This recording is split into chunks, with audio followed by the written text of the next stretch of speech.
Yo, what's up? It's your boy E.T. Welcome to another edition of Mass Impact, the educational podcast. Now, look, the reason why I started this, I truly believe that education is the way to close the gap, the wealth gap, the digital divide gap, the opportunity gap. Look, the American dream gap. Can I be honest? Everybody's not experiencing the American dream in the way it's supposed to be experienced. So the reason why we started the Mass Impact, the educational podcast, is to close that gap. Now look, mass is simple. It means motivate, actionable steps, which means what? We're going to give you strategies every week. So we're not just going to motivate you and inspire you, which is important, but we're going to give you actionable steps. And look, it's a support system, y'all. Thus Mass. It's your boy E.T. Now you know. Let's go. Yo, what's up? It's your boy E.T. Super excited. Man, this is I really look forward to doing this. You know, this isn't a chore for me. It's not a job. Like I really look forward to like reflecting on my experience and then do whatever I can to help you because I feel like, we're in this thing together. I wish I could say we're in this love together. Wish I could sing. But like we are. Why? Because these are our children. This is our country.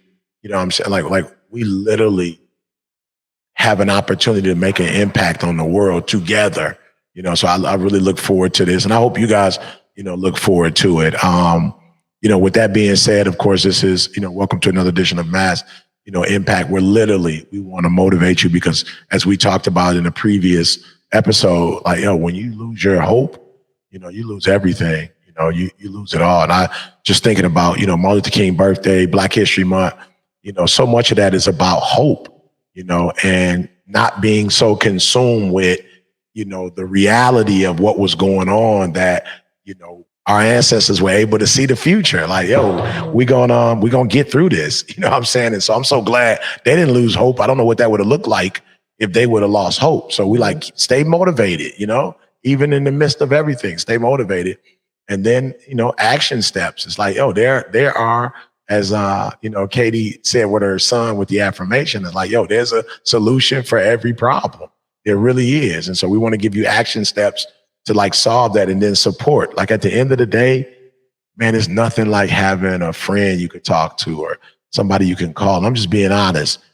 Like you can get so consumed with life that, we forget we do have a best friend. Like we do have people we can call. We do have people that understand. We do have people that can walk us off the cliff, so don't ever forget how important your support system is. And sometimes support systems aren't like rah, what I'm saying? They're not so aggressive and so vocal and visible, but they're strong.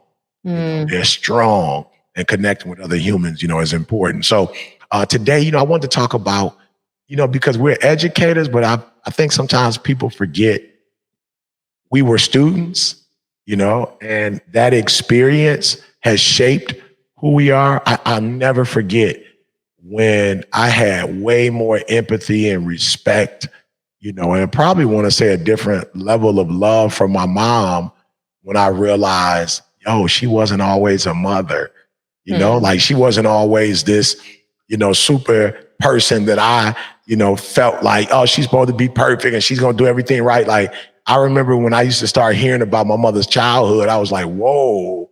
Oh, okay. Oh, man, I didn't know you went through that, Ma. And y'all went through that. And it was 14 of y'all and no food, y'all lived in a 3-bedroom house with 14. Like you never got new clothes. Like it just started to paint a different picture for me of this person and why my mom did some of the things that she did. So I thought today would be fun. Like let's paint a picture of who we were as students and some of the things that happened to us and how it shaped us, into the educators that we are. Now, I know y'all notice he's not a special guest. He's special, but he's not a special guest. As Katie said, you guys are just seeing him a lot sooner in the program than you normally thought. So we thought we'd call him off the bench. So we thought we'd call him off the bench. And he has a story that he tells that I just think It's a phenomenal story because it helped. Like I wouldn't have ever thought B went through that. I wouldn't have thought in a million years, that he went through something like that. So we're gonna just talk about an experience, how that experience shaped us, and more importantly, how it shaped how we educate. And I really want you guys to think about it because there are some things that have happened to us that have shaped us in a negative way, and maybe like, oh, we probably shouldn't be doing that. And there are things that have shaped us that were negative that shaped us in a positive way. And it's like, we should probably do a lot more, of that. So we'll start with B, give us an experience and how are you using it today to help others? Yeah. Well, first of all, let me just say nobody needs to be nervous. I usually do the principal's office. So I feel like everybody gets a little nervous when the principal comes into class early. So I promise I'm not here to get anybody in trouble, right? Do an evaluation or anything. No, not today. Not today. We'll come back next observation. month. Exactly. next month. But I had a few experiences, in my educational career that I think shaped the way that I coach, teach, and train today. First and foremost, just looking back at what used to motivate me as a student has really been impactful. And I remember when I was in high school, I was super motivated to get good grades. I was super motivated to do well on the ACTs, the SATs, and all those standardized tests because it was instilled in me from a very early age that education is the gateway to everything that I wanted in life. And I was that kid that when I was 7 years old, we used to see those commercials come on TV of learn how to be a real estate investor for 10 easy payments of $10,000. And I go, Mom, can we go buy it? And I wanted to be rich since I was a kid, right? And so my mom instilled in me, okay, if you want to achieve that kind of lifestyle, you're going to have to get your degrees. You're going to have to go to school. You're going to have to be educated, articulate. You got to learn how to do some of these things. And so I was super motivated in high school. Now, what was kind of strange to me was that as soon as I got to college, right, I went to the University of Michigan. As soon as I got there, every ounce of motivation left my body, it evaporated. And it was weird because I had always built this self-identity of I'm a super motivated student. And then I had this one class, it was a Spanish class. We were required to take a foreign language. And we met Monday, Tuesday, Thursday, Friday of every single week, right? So 4 hours a week for this one class. And if you missed 16 classes in any given semester, you automatically failed the class. Doesn't matter how good your test scores are. Doesn't matter how well you tested out. Nothing matters. If you miss 16 classes, you're out. You failed the class. I had a spreadsheet and I would track the days that I missed because I wanted to miss no more than 15 classes and no less than 15 classes. I was trying to miss the exact amount where I could get away with it and not fail the class, but I didn't want to go to class at all. And the reason was nobody drew a connection for me between here's how your success in this class correlates to how you're going to be successful in life. Here's how your success in this class correlates to your dreams and goals and everything that you want to accomplish. Same thing happened to me in gymnastics. It's outside of the classroom, but it's still teaching, coaching, educating. I had an experience where we had hazing. Right? Team hazing going on where all of a sudden I wake up at 5 o'clock in the morning and these upperclassmen are banging on my door of my dorm room trying to get me to go out with them and do all sorts of crazy stuff. And I said, wait a minute, I got a couple of championships here. I'm sorry, I wasn't dressed before the episode. And I don't really understand how me going out and drinking alcohol and doing all this crazy stuff with you guys has anything to do with winning a couple of these Big Ten championships right here. And it just made me understand that unless I see the path forward from what we're doing together to how I'm going to get where I want to go, I'm not invested as a student. So now when I coach, when I teach, when I train, my biggest priority is trying to understand what does this individual student want? Not every student, this individual human being that has unique desires, unique goals, unique dreams. What is it that they want? And how can I draw the connection for them between being invested in this classroom and then that's what's going to lead you to where you want to go? Because I believe if you can do that, you're going to get such a level of buy-in that a lot of the challenges that we might go through as educators, they just disappear because now the student is on our team. Yeah, I love it. I love it. I love it. Talk to me, Katie. What experience or experiences did you have and how did it shape how you do what you do today? Yeah, I mean, I'll be honest, I was very lucky to have a mostly really positive educational experience, K-12, and even in college. I loved college more because I know you talk about this, getting into the content that is most important to you, you're most interested in. But I will also say that two experiences that were a little more negative are really vivid in my memory.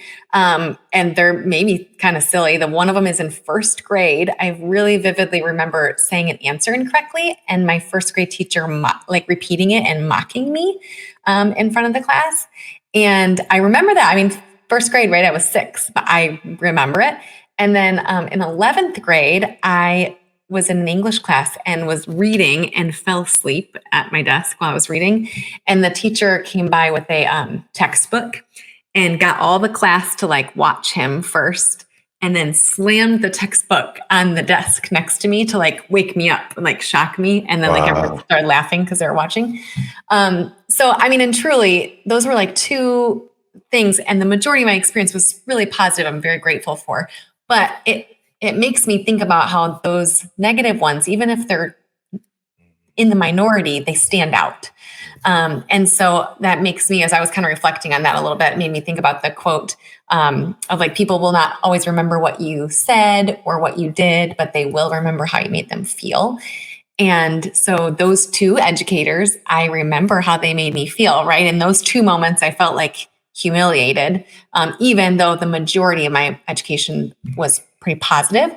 So to me, as an educator, that is something that I've never really thought about that connection, or maybe those reasons being why, but it has always been really important to me how my students feel and how they feel being a part of my classroom, and that being more important than even the curriculum or the other things. And usually when we make them feel, appreciated and they are worthy and that they matter, then we do get positive academic results. But that's been something that I think has impacted me, and that really has, been important to me as an educator. And then lastly, it just made me also, as I was thinking about that, I think I may have shared this story before, but I had a student one time when I was teaching at the high school. In their art class, they had to write appreciation notes to teachers. So I will admit that I didn't get the appreciation note just because he felt like it. His art teacher made him write thank you notes to all their other teachers. It was Teacher Appreciation Day or something. But so one of these students left a note on my desk, and he said, "The reason I appreciate your classroom so much is because when I walk in here, it feels like home." And even though he had to write thank you notes to teachers, it meant so much to me. It was the biggest compliment. I thought, that's why I'm here and do what I do. A student walks in my room and it feels like home. So I think that's my biggest takeaway as I think about those things, is how do we make the students feel that we come into contact with on a daily basis? I love it. And that's important, and what I want everybody to get from this, is there may be some things that, we're doing that, again, we may need to question. Because I think what happens sometimes when you're doing something for 180 days, you can go into cruise control. You can go into autopilot, and when you go to autopilot, you're not aware, and you miss some stuff, and you may miss some of the things that they need, and you may miss, that the changes that are taking place. I mean, think about it. We're literally with these kids in many instances more than their own parents. Most of the time, yeah. And so there are things that they naturally need that we're in a position to be able to provide for them because we're with them 24/7, that if we're not paying attention and it's just lesson plan, let's go through the lesson plan. You got a kid who's 13 and goes through whatever they go through from 14 up into their 14. It's wow, you really catch some stuff and see some stuff that even their parents don't see. And I remember Didi used to be when the kids were young, there was a time before they were school age that, occasionally I would take both of them on the road. So I'd have Jalen and Jada, and Didi would be you got to leave them because I'm missing certain things. You know what I'm saying? It might be some stuff that I'm missing. And that was the reason why I wanted to come, because I didn't want to miss. It was just some things that Didi felt as a mom, you're going to miss this stuff. And this is a part of their development that they're going to need. And while they're on the road with you, it's just some stuff that's not going to get taken care of. So I need them at home. And so really, as teachers, there are really things that we need to be aware of and cognizant of, because if we are, we can really help shape children, not just academically, but they're, like you said, it's stuff that happens in schools, not just in the classroom, that have literally shaped. Like, you got kids now committing suicide because of some stuff that's being said in school, some experiences that they're having, with their friends on DM or Instagram. Like, there are people who are taking their lives, or people who are coming to the schools and harming kids because of something that was said to them.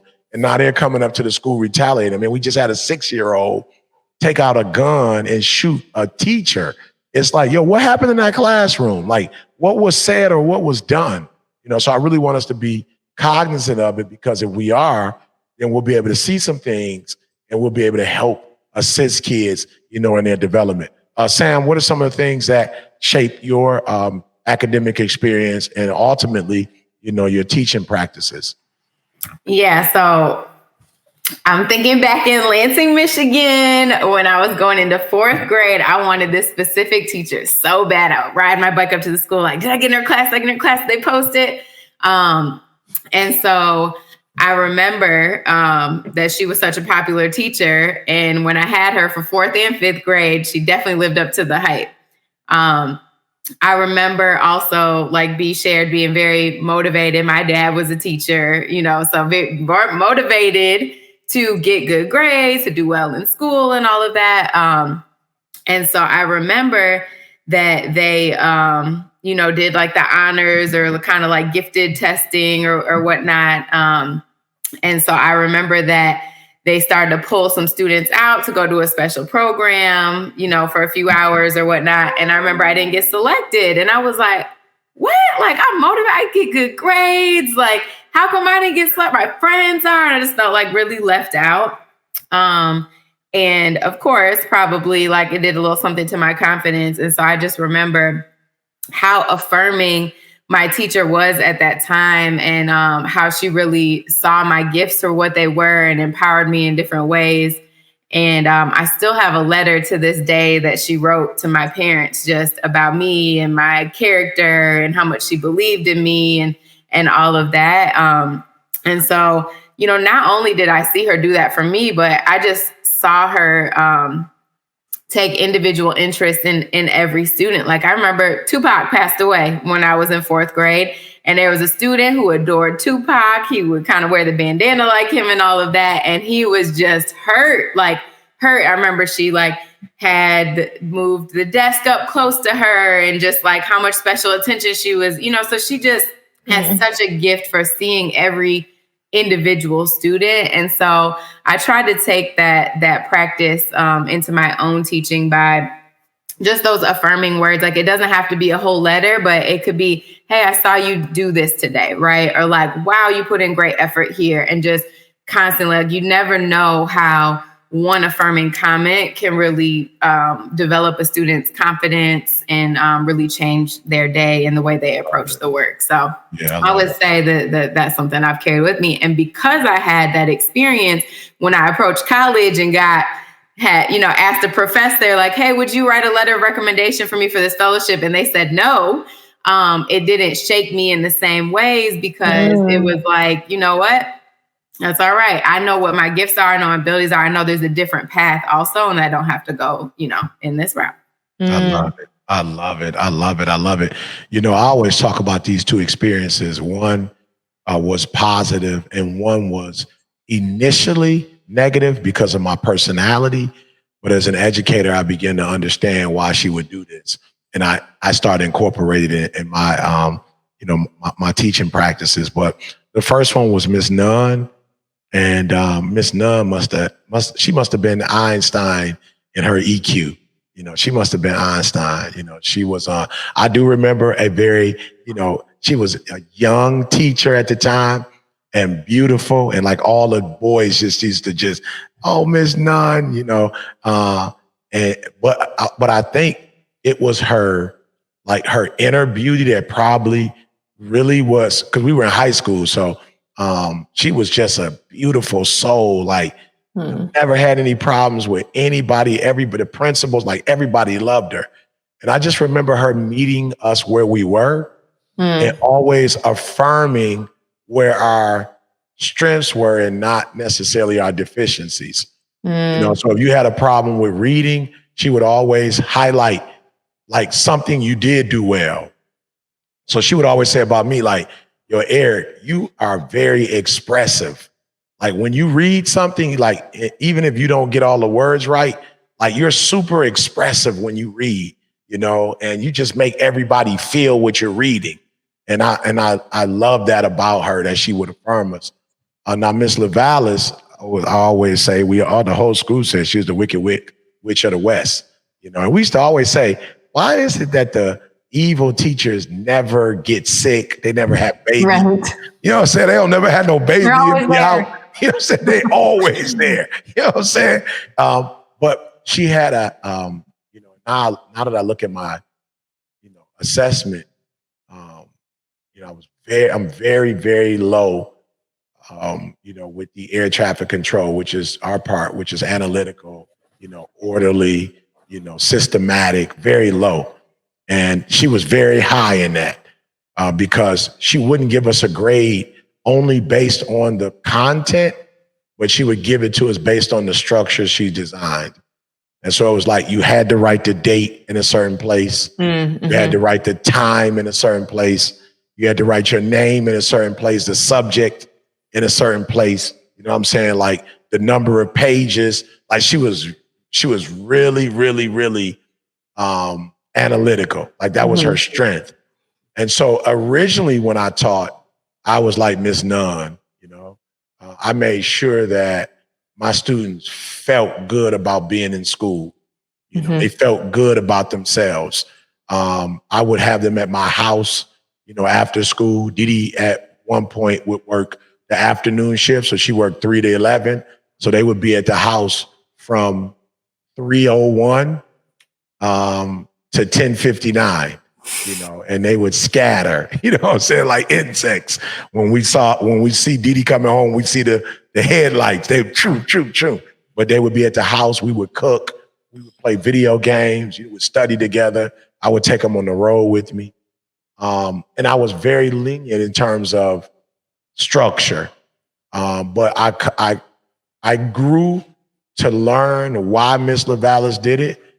Because when you look at an academic setting, it really is structural students that tend to do better because it's designed. When you talk about standardized tests, it doesn't always mean that, you're the smartest because you test well, but it does mean that you have a certain understanding, of structure and systems, and it's just real. And so I started to realize as I got older and more mature as an educator, you don't just do what you like to do. You also have to prepare students to be the best academically they could be and for that environment. And so I realized, we got to do systems. Like you guys have to study. I'll never forget when I taught the GED program. This is, a certain part of my academic, journey. But I remember studying GED tests, not just the content, but I would literally show them how they wouldn't put everything on one line, that they would actually take something and put it on the second line to make sure you were really paying attention. And you had to notice that there were certain words that were used, like always,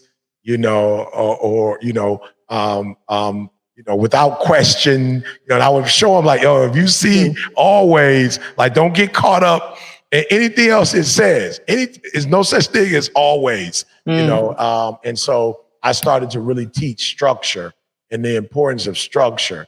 And I noticed when I did that, students were just balanced. So I found that what I liked, I did, and what I didn't like, I didn't do.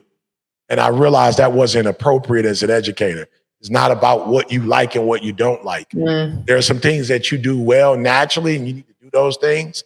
But then there are also things that are not my preference that are also as equally important if the students are going to do well. And so I had to learn that, it doesn't matter how you feel, E. Make sure you add a little bit of this and you add a little bit of that. And I also understood the importance of collaboration. I realized that no matter how hard I tried to be good at that, that's not my skill set. And so I would bring in other teachers, or I would tell students who didn't like certain teachers because they didn't like that preference. I would say, hey, I need to use my influence to get you to love them and understand how important they are in your life, and not just be like, oh, you like me? And a lot of teachers, you do that. Maybe it's subconsciously, but you do that. Oh, they love me. And so you feel good about the fact that they love you. They want to be in your class. And so some of the teachers that you may not necessarily like their style, but you know it's effective, you may not encourage them, to spend just as much time with them or to see the value in them. And you need to do that as an educator. You need to make sure that if the practice is great, you expose them to all the greatness that they can be exposed to, and not just the greatness that's in you. I love that. It's like, as parents, you want your kids to see that you're on the same team. And as educators, we want to do the same thing. And I think even when you maybe don't always agree with the practice in another classroom, like, it's still important for our students to see that we're respectful of the other educators and we're all on the same team, for sure. Absolutely. And and I'm glad you said that as parents, like, that's real. I have to I have to always make sure with my children. I've always done this, even as adults. It's like, yo, you got two parents, you know what I'm saying? And you may want to come to me for certain things, but no, don't do that. Your mom is better in that. So don't not go to her because you know that I'm weak in that. And so you're going to come to me because I'm going to, foster your weakness. Like, no. You got to go to your mom for that. She's a genius at that. And even though you don't feel comfortable with budgeting, don't come to me for that, because that's not my skill set. And you definitely don't need to pick up my bad habits. You need to go to your mom. And I think any resource, whether it be technology, we can't go as teachers, oh, they don't like computers, or they're an introvert and they don't like speaking. No, you still have to encourage them. Get up in front and speak. You going to college or you going to run a business one day, and closed mouths don't get fed. Like, you have to, even though you may not be comfortable speaking in front of people, this is a skill set you have to acquire. Why? Because it is going to benefit you. So as always, round robin, we always say a lot, and we don't have to go to B today because he's with us. So you guys are going to hear from him what his final takeaway is. But I really want you guys to think about, as it relates to practice and really setting kids up for success. Like, what are the best practices for us as educators, and how can we make sure we set our students up? I always like to say, I tell my kids, hey, I tried to set you up in a way that my parents didn't set me up. So I'll set you up the way they set me up, and I'll see you one, and I'll raise it too. And then my mom set me up in a way that she didn't get set up. And one of the things that she did, praise God, it was 14 of them. All my aunts and uncles made sure they didn't have more than 3. Like, the 3 was the limit. Nobody else had, 8, 9, 10, 11, 12. And we were blessed because my mom gave us space as well. So it was like, it's 3 of us, but it's 7 years apart. So one is 7 years younger than me, one is 14 years younger than me. So my mom, it's like, yo, I'm not going to have y'all on top of each other like what happened for me. So I think as educators, we should make each academic century or decade or whatever it is, like, we should leave the schools better. So for you, B, what is one practice that you feel that you felt, man, I got to pass this on to, and you're passing on currently to the people that you coach and teach? I believe that assumption is the death of connection. Meaning that the more we assume, the less it's possible for us to connect with anybody else in the room. Because the reality is, there were some kids in that Spanish class that I was doing everything I could to skip, who loved going to that class. They wanted to be there 4 days a week. There were some kids on the gymnastics team who wanted to partake in the hazing activities. They wanted to drink and hang out with the guys anyway. So it isn't necessarily the activity. It was the assumption that the activity would affect me the same way that it was going to affect everybody else. So just learning to treat each and every student as an individual, you'll never go wrong if you connect before you do anything else. And of course, I would be remiss if I didn't plug flightassessment.com if you need a tool to help you connect and assume less. I love it. I love it. Sam, talk to me. Yeah. So with the story that I shared earlier, I think about Rita Pearson, if you've seen her TED Talk, where she says, she would write +3 on a test and not -12, because then when you look at it, you say, hey, well, I ain't all bad, right? And so I would just say carrying that spirit in positive affirmations, like think about giving an affirmation to a student or a group of students once a day, and just like bringing that positive mindset and affirmation, and it can really change things around one day at a time. Love it. I will say, when I go back to that quote of think about how we make students feel, our curriculum can do the same thing. So think about the books that are in your classroom. I know I'm always saying it, but truly they make an impact. And so what kind of text and curriculum are we using with students, and how does that make our students feel? Does it help them to be more engaged? Do they see themselves in the text that you're putting in front of them? And so not only our interactions with students matter, but the books and the curriculum that we put in front of our kids matter too. So think about the way that also makes the students feel that we come in contact with daily. Yeah, and I guess I would say, B, to bring all this together is that, I look at school as a blend of TLC and task. And you've got to know, depending on who the child is, you have to know what that blend is. Some kids are going to want a little bit more TLC. Some kids are going to want a little bit more task. Some kids, some days just may need TLC and no task. And there are times where it's like, yep, it's got to be full task. We got an exam coming up. You know what I'm saying? Like we got to, they're evaluating the school and evaluating you. A big test, that's coming up, whatever. So I would just say to teachers, if you tend to be super task oriented, learn a little TLC. I always tell people, anything that is productive, anything that's, has life, somebody put some TLC on it. There's nothing in life, whether it be, I never forget, I went to Hawaii, one of my visits to Hawaii, and, of course, we were at the resort, and the resort is beautiful. And I'm just telling people how beautiful Hawaii is. And then we went on some tour, and we went on the other side of the island, and I was like, that looked jacked up. I thought Hawaii was, and I realized that, yes, Hawaii, in its original state, has some natural tendencies that maybe are not in Detroit, but even the parts that you saw were beautiful. When you got up at 3 or 4 o'clock in the morning, there was somebody at the resort that was giving some TLC to it. And during the day, there was somebody that was mopping or polishing. You feel me? So it wasn't that the resort looked like that just by itself. It looked like that because somebody was giving it some TLC. So I just want to say, in schools, humans are in school. So give them some TLC, and because we're there to learn, give them some task. But it has to be a blend of both if they're going to be successful. That's my time. I still think it'd probably be beneficial to go to Coach B's office after this. I think it still would be beneficial. So thank everybody for tuning in. And man, we pray that in your space, that you will have massive impact, whatever that looks like. But I pray that you will have massive impact. We'll see you guys on the next edition. We're out. Welcome back, everybody, to another edition of Mass Impact, the education Podcast. Welcome back to the Principal's Office, where we review and recap the most impactful points from today's broadcast. And I know I was just in the classroom with you earlier, and now we're back in the Principal's Office. Y'all have had a lot of me today, so I promise I'm not going to keep you long.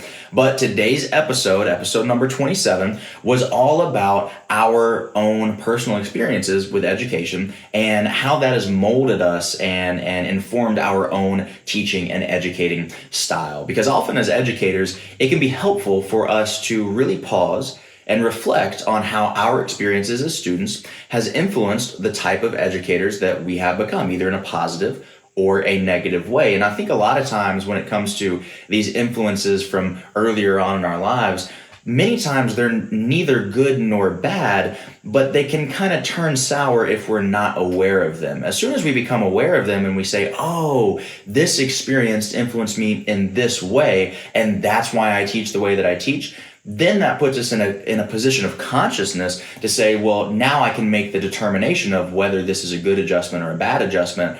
But unless we understand that this is what's happening and this is why I might act a certain way in the classroom, then we're kind of flying blind. So just taking the time to really analyze those experiences and deep dive into how they may or may not have affected you can really be a worthwhile use of our time. Now, E.T. reminded us that sometimes these can be negative experiences that we've had that we want to help shape us and influence our students because we might want to avoid a certain style of teaching, or sometimes they can be positive reflections of the kind of teaching that we encountered that we just thought was so good that we want to actually emulate that type of teaching.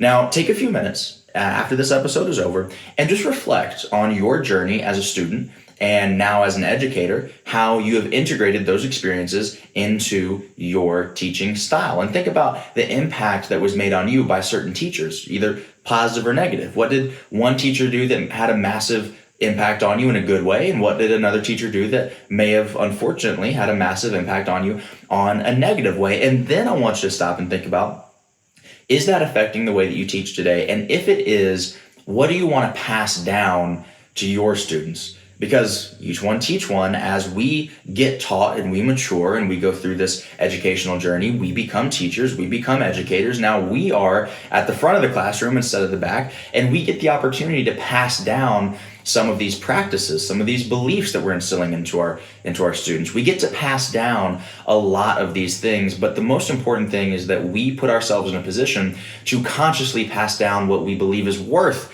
passing down rather than simply passing down what was given to us. All right, so that takes a lot of reflection. And I'm reminded of this story, and I think I may have told it before on one of these episodes of the Principal's Office, but it's the story of a guy who fell in a hole.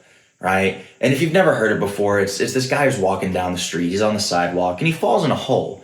And the hole is so deep and the walls are so steep that he just can't get out. And he starts scratching and clawing at the walls and trying to climb and jump his way up there. And there's just no hope at all. And he can still see people passing by up on the street. And he sees people walking around the edge of this hole that he had fallen into. And he starts to shout up for help, because there's no way he can get himself out of there. And eventually a doctor walks by, and he's in his white lab coat and everything, and he shouts up, Doctor, I'm stuck down here. Is there anything that you can do to help me out? And the doctor pulls out a pen and pad from his white lab coat, and he writes out a prescription, tears it off, throws it in the hole, and walks away.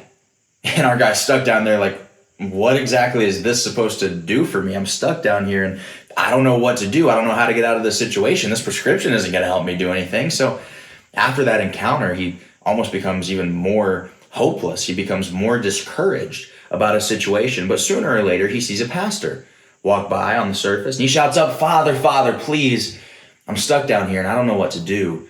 Can you help me? And of course, the preacher was a little bit more receptive to the guy, and he stood there and spoke with him for a little bit, but eventually he had to go, and he pulled out a pen and pad from his priestly robes and wrote out a prayer, tore it off, and threw it in the hole and walked away. And now our guy's like, man, I thought of all people, I thought he was going to help me. Like, now I'm really stuck down here. Nobody's been able to help me. I don't see any way past my current circumstance or situation. I don't see how I can possibly get out.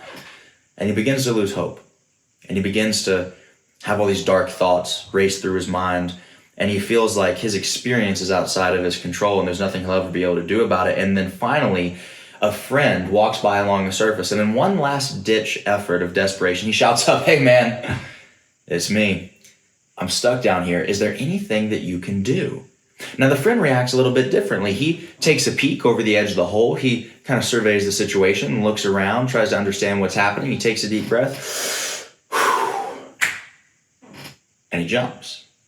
And our guy stuck down there, he says, man, what are you doing? Now we're both stuck down here. And the friend says, yeah, but I've been down here before, and I know the way out. What that story exemplifies to me, and the story is not even about the guy who had hard times, the guy who encountered adversity and opposition and trial and tribulation. It's not about that guy. The story is about the guy who had encountered it previously and is now better equipped to help the future generation based on what they learned getting themselves through that situation that happened many years ago. I believe your educational experiences are very, very similar. I believe that if you had any negative educational experiences or any particularly positive educational experiences, that you are now uniquely qualified, that you are uniquely equipped to help the next generation of students overcome whatever challenges that they may face based on integrating those experiences in a conscious, positive way into your current teaching style. I think if you can do that, then absolutely nothing you've ever been through will ever go to waste. And I believe that you can genuinely use your own experience and the lessons that you have learned and the wisdom that you have earned to make the world a better place by impacting the next generation. So I hope that gives you a little bit of food for thought. But until next time, thank you so much for watching Mass Impact, the education podcast, and we'll see you on the next one.